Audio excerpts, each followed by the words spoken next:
1 2 3 start. रूस और Ukraine के बीच छिड़ा युद्ध चाहे जिस नतीजे पर पहुँचे, दुनिया भर में महंगाई बढ़ना तय है। इस युद्ध ने कोविड महामारी से उभर रही वैश्विक अर्थव्यवस्था के समक्ष एक नया संकट खड़ा कर दिया है। यूक्रेन पर रूस के हमले के साथ ही कच्चे तेल के मूल्यों में वृद्धि का जो सिलसिला कायम हुआ, वह थमने का नाम नहीं ले रहा है। विश्व बाजार में कच्चे तेल के दाम $120 प्रति बैरल का स्तर पार करते दिख रहा है। यदि यूक्रेन संकट का शीघ्र हल नहीं निकला तो कच्चे तेल के दामों में और भी बढ़ोतरी हो सकती है। चूँकि भारत पेट्रोलियम पदार्थों का बड़ा आयातक है, इसीलिए उसे भी मुश्किलों का सामना करना पड़ेगा। पेट्रोलियम पदार्थों के मूल्यों में वृद्धि का मतलब है महंगाई बढ़ना। एक और जहां इस महंगाई को थामने के लिए सरकार को तत्काल प्रभाव से उपाय करने होंगे, वहीं आम जनता को भी उसका सामना करने के लिए तैयार रहना होगा। महंगाई बढ़ने का कारण केवल पेट्रोलियम पदार्थों के मूल्यों में वृद्धि ही नहीं, बल्कि अमेरिका और उसके सहयोगी देशों की ओर से रूस पर लगाए जा रहे प्रतिबंध भी हो सकते हैं।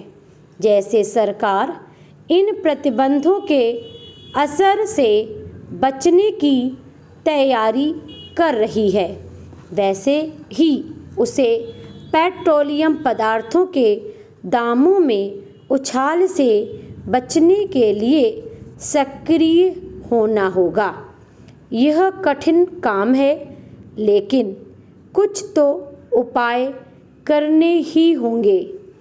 आवश्यक केवल यह नहीं कि आयातित पेट्रोलियम पदार्थों पर निर्भरता कम करने के उपाय खोजे जाएं, बल्कि यह भी है कि उसकी खपत कम करने के कदम उठाए जाएं।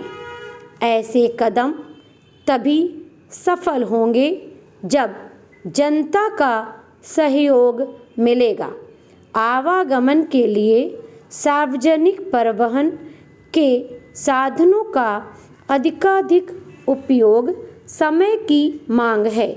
इसकी भी अनदेखी नहीं की जानी चाहिए कि ट्रैफिक जाम, अतिक्रमण आदि के कारण वाहन या तो धीमी गति से या फिर रुक रुक कर चलते हैं।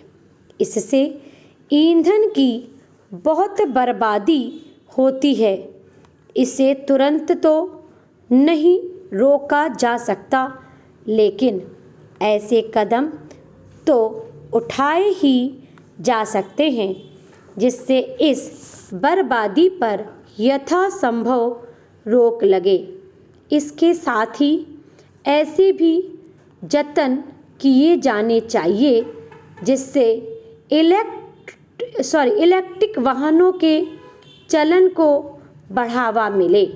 यह भी सही समय है कि वैकल्पिक ऊर्जा का इस्तेमाल बढ़ाने के काम को सर्वोच्च प्राथमिकता प्रदान की जाए। इसके अलावा अनावश्यक सरकारी खर्च में कटौती करने और खासकर विभिन्न योजनाओं में देरी के चलते बढ़ने वाली खर्च को कम करने पर भी ध्यान केंद्रित करना होगा।